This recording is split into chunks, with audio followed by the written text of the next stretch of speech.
Sweeten the holidays with a gingerbread house making party. The holidays can be a lot of work and a lot of extra expenses. Things like we are rushing around and there's never enough time to do it all. Take a deep breath and remember that this is one of the best times and most magical times for your child. Imagine your child's eyes lighting up with holiday magic as they build a gingerbread house with their friends. And you put that sparkle in their eye because you were able to plan this fabulous event. You can plan a gingerbread house making party with very little time, effort, or expense that can create those lasting memories, capturing special moments and emotions that your child will cherish for years to come. And I am willing to bet they will ask you to do this every single year, so this can become a fun tradition in your family. Welcome to Epic Mom Life. I am your host, Peterson. This show is sponsored by The Possum's Tale, a unique book adventure for your 6 to 12-year-old child. Let's jump into today's show. The best part is that this fun event can be perfectly tailored for your child's unique interests, abilities, age, and personality. Planning the perfect party. The first step in planning your gingerbread party is deciding on the invitations. It can be a lot of fun to have a theme.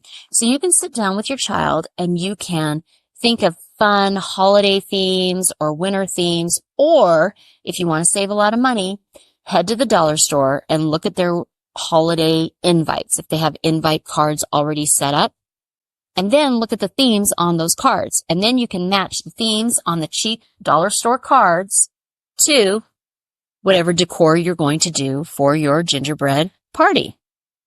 So here are some fun theme ideas. Winter Wonderland. Create a magical atmosphere with snowflakes, pine cones, and twinkling lights. Candyland. Bring the beloved board game to life with bright colors, candy-inspired decorations, and lots of sweet treats.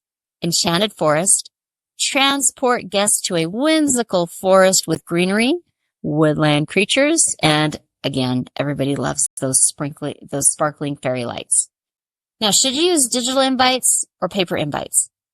This is entirely up to you and your child. I was actually just at a virtual bridal shower, so you could actually create this entire gingerbread party online. I love personal connection, but I'm just telling you this actually could be done. And if you were going to do an online gingerbread house making party, I would definitely go with digital invites because you're already catering to a digital type crowd. Otherwise, it's going to be preference. How techie are you and your child? What is the likelihood that the people you are sending it to are going to open the invite in their emails? Which method is going to get a higher RSVP rate? These are all questions that are going to be dependent on the audience that you are inviting. Preparing for the big day. The big decision you need to make. What will the party look like? You're thinking it's going to look like a gingerbread house making party, but actually there's two different kinds of gingerbread house making parties you can do. You can have all of the kids together decorate one house, or you can have them each decorate their own house. So, what are the pros of having each child make their own gingerbread house? Well, each child gets to create in their own way. The house truly reflects them. Children may also be more engaged because they are actively always working on their own house. They don't have to talk to other kids to decide how that will happen.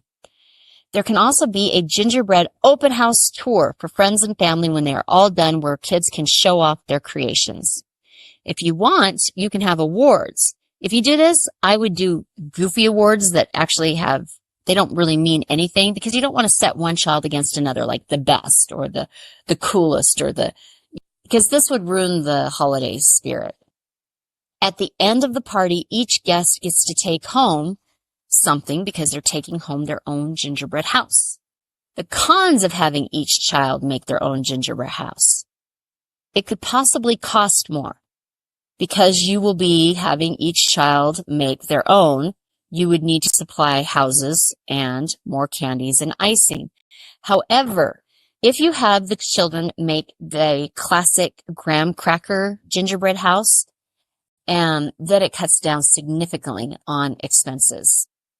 It is possible children may lose interest as it will take longer. The pros of having the children create one gingerbread house: expense. It should cost less as there is only one house and you only need to do decorations and icing for that one house. But again, this is dependent upon the type of kit and how many graham crackers you need to buy if you decide to use those for individual houses. So this is me assuming that if you're doing one house, you're going to do a bigger house and you're going to get a kit. So those kits can cost a lot of money. And that if you're doing individuals, you're doing graham crackers and those don't cost as much. So you would have to weigh the expenses of those together. Timing. It should take less time as the children are all working on the same house. The children are all gathered around one house, so it feels more interactive and social, so it feels more like a party. The cons of having children create one gingerbread house. While I love collaboration, it can really be hard sometimes because there may be a child whose voice just doesn't get heard. Since this is more of a group strategy and there may be more talking before the action, some children may grow bored and lose interest. And at the end of the party, each guest cannot take home their own gingerbread house, so they don't get to take something home. But I have a remedy for that. Gingerbread ornaments. I love the idea of having gingerbread man ornaments ready to decorate on standby. These can be one of two different types. Baked ornaments that use icing and candies to decorate, and if you punch a hole at the top before you bake it, they can be hung on trees. A station, and then the second kind is a station with cutout gingerbread men on like cardstock, and that way you can have glitters, crayons, paint, markers, whatever that they can decorate. This is a fabulous solution to children who may be listless or growing bored, and then they can just go decorate an ornament, so you have something for those kids to do. Everyone gets to take something home if you're having them all do one great big house. And what if, and I am so not a fan of this at all, and I will probably write a whole nother blog about this topic alone. But what if your 11-year-old invites 5 friends, and 2 of those friends bring their siblings because their parents thought, this is a fabulous thing. They're going to do gingerbread houses. This is obviously something that's for all kids. It's an open invite. This, again, is a whole nother topic, but you would have this covered because the littles could go decorate gingerbread ornaments and stay out of the big kids' way. Gingerbread making essentials. You don't want a house full of kids with no icing. So before these little creators unleash their imaginations, gather the must-haves. Remember again, if you're going to have like gingerbread houses and stuff like that, I would go for the store-bought kits over making the gingerbread stuff, but I have it for you anyway. Gingerbread mix. Choose a pre-made mix or create your own recipe using flour, sugar, butter, eggs, and spices. Graham crackers or pretzels. You can go to Pinterest and check out DIY gingerbread houses to see what kind of foundation you would want to use for individual houses if you go this route and do not want to buy a bunch of $30 gingerbread house kits. Kid you not, just for the little ones, they pretty much start at that cost. Royal icing. This is sweet and it's sticky, and this is the icing used to hold those gingerbread houses together. You can either buy royal icing or make your own using powdered sugar, meringue, and water. And again, I would Pinterest that recipe, or I would Google that recipe if you're not going to just buy it. Food coloring. I know this sounds so basic, but if you're making your own, it's going to be white, or a lot of the royal icing, it comes in white. So you can just add food coloring, make it whatever color you want. Now, I know that some of you are thinking, dyes, I don't want any of those awful dyes in my kids if they're going to end up eating these creations. So, look at natural food options, for example, beet juice for red, but do this in advance and mix it in with your icing in advance and glue a couple things together in advance and see if they hold. That way you are not surprised when you have a house full of kids and if it doesn't work. Bags. You need some bags or some way to, like squirt and use the royal icing. Decoration. Stock up on an assortment of sprinkles and candies and edible decorations to let your kids' creativity shine.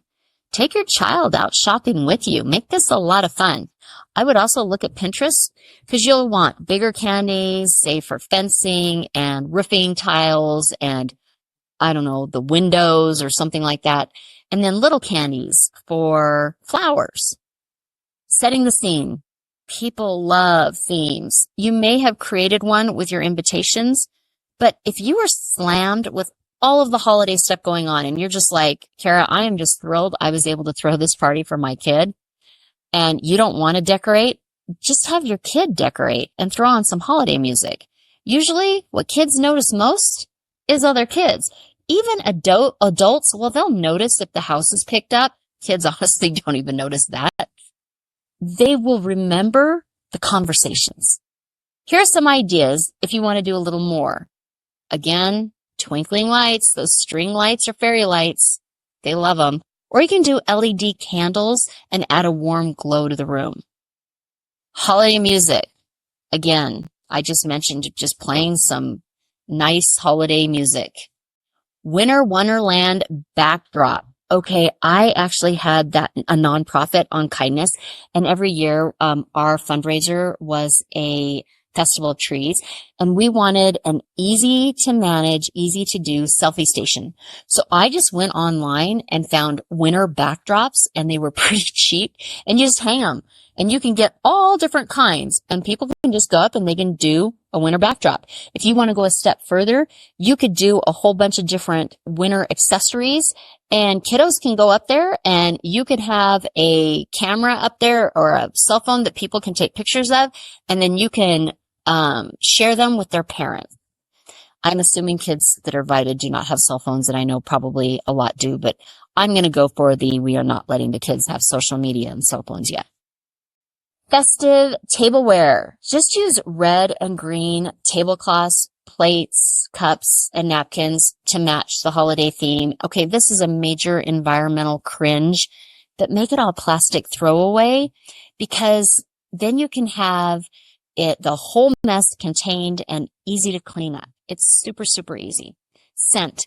I love, love, love the idea of making your party a 5-sense experience. The problem with fun gingerbread candles is that many people experience headaches and allergies due to heavily artificial scents. If you want to do smells, I would suggest apple cider on the stove with holiday spices so that the aroma carries and you have something really tasty to give out, or do wreaths, live wreaths, or boughs. Time to share. So how do you display these amazing creations? I would make it so that everybody involved showcase the masterpieces. I love the idea of children being able to show off what they have accomplished, whether they created one big gingerbread house together, individual houses, or if they did one big gingerbread house, also have all the gingerbread men there too. And then share the love. So when people come to see all of those things, set up a hot cocoa station so that people can get a cup of hot cocoa. They can kind of hang out. They can enjoy everything. Photograph the creations. So capture the moment by taking photos of all of the gingerbread creations with the whole group, and then with each individual with their creation. As parents, we're always looking for special ways to connect with our kids. We want to give them experiences that really make them feel special. Giving gifts is great, but memories, now those last forever. And what holiday experience could be better than a really fun gingerbread house making party? The memories will last long after the holiday season is over. The children's quote for this week is, "No, not the buttons, not my gumdrop buttons." Gingerbread Man in Shrek. If you are hearing this message, you've listened to the entire episode. And for that, I want to send you a huge thank you. Please please leave me a comment or review and share with other moms you know. Get in touch in the comments or on Kara's social media networks. See you next week for a new episode.